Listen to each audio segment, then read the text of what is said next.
আসসালামু আলাইকুম এভরিওয়ান, কেমন আছেন সবাই? আমি চলে এসেছি আনাড়ি হাতের একটা ডিশ নিয়ে। আমি ভিডিও করার উদ্দেশ্যে কখনোই রান্না করি না। যদি কখনো একটু স্পেশাল কিছু রান্না করি, তখন যদি সময় সুযোগ মিলে তাহলে একটুখানি ভিডিও করে নিই। তো যা হয়েছিল, গত কালকে হঠাৎ করেই আমার ২টা ছোট ছোট কাজিন চলে আসে।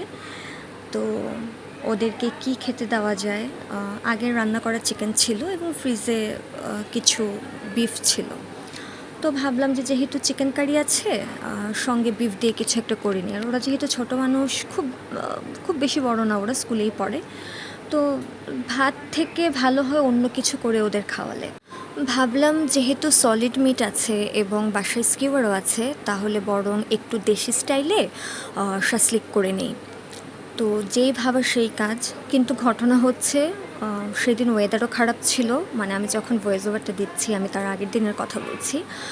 তো ওয়েদারটাও খারাপ ছিল এবং আমার হাতে পর্যাপ্ত সময়ও ছিল না যে ইনগ্রিডিয়েন্টসগুলো আমার বাসাতে ছিল না আমি বাইরে থেকে গিয়ে সেগুলো নিয়ে আসি। তো আমার বাসাতে যা ছিল তা দিয়েই চেষ্টা করেছি। আমি খুব বেশি স্পাইস অ্যাড করিনি, শুধুমাত্র গার্লিক, জিঞ্জার, অনিয়ন এই এবং গ্রিন চিলি, এইগুলোকে একসাথে ভালো করে পেস্ট করে নিয়েছি। আর সাথে দিয়েছি হচ্ছে, যেহেতু আমার কাছে অ্যাসিডিক কিছু ছিল না, সয়া সস অ্যাড করতে চাচ্ছিলাম না, তো সেই কারণে হচ্ছে আমি লেবু এবং দুধটাকে মিক্সড করে দিয়েছি। দেওয়ার পর ভালো করে নেড়ে চেড়ে ম্যারিনেশনের জন্য রেখে দিয়েছি। বিফের যে ব্যাপারটা, সেটা হচ্ছে আপনি যত বেশি সময় ম্যারিনেট করে রাখতে পারেন ততই ভালো। কিন্তু ওই যে আমি আগে বললাম, আমার হাতে আসলে খুব বেশি সময় ছিল না। তাছাড়া ওরা ছোটো মানুষ, ওদের খিদে লাগারও একটা ব্যাপার আছে। তাই আমি ঘন্টা ১.৫ বা ২ হবে ওই রকম সময়ের জন্য আমি জাস্ট ম্যারিনেশনে রেখে দিয়েছিলাম, এবং ওইটুকু সময় যতটুকু হওয়ার আর কি হয়েছে। আমি কোনো ধরনের হেভি স্পাইসেস ইউজ করিনি, গরম মশলাও ইউজ করিনি, তাহলে হয়তো সেটার মধ্যে একটা কাবাব কাবাব ফ্লেভার চলে আসতো। আমি চাইনি যে এটা পুরোপুরি একটা খেতে গেলে একটা কাবাব কাবাব ফিল আসুক। আর সত্যি বলতে আমি এখানে রান্না শেখাতেও আসিনি, জাস্ট শেয়ার করছি নিজের এক্সপিরিয়েন্স। এবং আমি এত পাকা রাঁধুনিও না, মোটামুটি টুকটাক যা পারি চলে যায় আর কি। কাউকে শেখানোর মতো, দেখানোর মতো রান্না আমি পারি না। যতটুকু পারি শখে শখে পারি, নিজের টেকনিকে শিখি। আর রান্না ব্যাপারটা আমার পার্সোনালি মনে হয় যে সবারই একটা নিজস্ব টেকনিক থাকে। আপনার পছন্দের কোনো কুক থাকতে পারে। যেমন আমার নানুর হাতের রান্না আমার ভীষণ পছন্দ ছিল।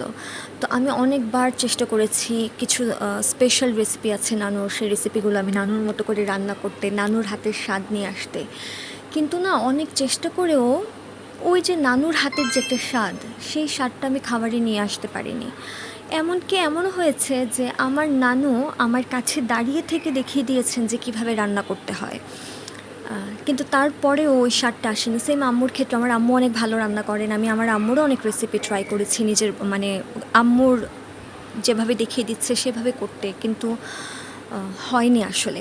তো যাই হোক, আমি যেহেতু আমার কাছে অন্য কোনো ভেজিটেবল ছিল না, শাসলিকে আসলে ভেজিটেবলও অ্যাড করে, সে কারণে আমি জাস্ট কিছু পেঁয়াজ টুকরো টুকরো করে কেটে নিয়েছিলাম।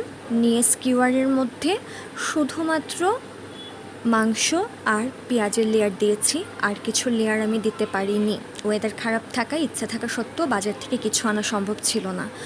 আর মফস্বল শহরে তো জানেন, ক্যাপসিকাম এগুলো সবসময় পাওয়া যায়ও না।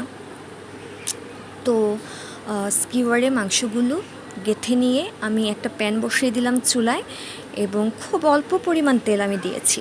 দিয়ে আমি হাই ফ্লেমে তেলটাকে আমি গরম করে নিয়েছি। যখন তেলটা থেকে ধোঁয়া ওঠা শুরু হয়েছে, তখনই আমি স্কিওয়ারগুলো দিয়ে দিয়েছি। অনেকটা স্টেকের মতো করেই এটা রোস্ট করে নিতে হবে। আমি বললাম না, আমি এত ভালো রাঁধুনি না। আমি ইউটিউব ঘেঁটে, গুগল ঘেঁটে আমি ট্রিক্সগুলো নিয়েছি। তো একটু হাই ফ্লেমে উল্টে পাল্টে ভেজে নিতে হবে, প্রয়োজনে একটু ঢেকে দেওয়া যেতে পারে। যেহেতু আমরা জানি যে বিফ একটু হার্ড হয়ে থাকে অনেক সময়, বা হতে একটু সময় লাগে, তো একটু ঢেকে ঢেকেও করা যেতে পারে, কোনো সমস্যা নেই। আহ, তবে লো ফ্লেমে কেন করা যাবে না? লো ফ্লেমে করতে গেলে অনেক সময় হয় কি যে ড্রাই হয়ে যায় অনেক বেশি, তাই হাই ফ্লেমে করতে হবে। তারপর নান আমি অর্ডার দিয়ে নিয়ে চলে এসেছিলাম। বানানোর মতো ধৈর্যও ছিল না, সময়ও ছিল না। আর যেহেতু স্যালাড ছিল না, সেই কারণে শুধুমাত্র লেবু স্লাইস করে দিয়ে দিয়েছিলাম। একটু ভয়েও ছিলাম, যেহেতু সব ইনগ্রেডিয়েন্টস ছিল না এবং খুব তাড়াহুড়োর মধ্যে বানিয়েছি, কেমন হয়েছে কে জানে। কিন্তু সবাই বলল যে বেশ ভালো হয়েছে।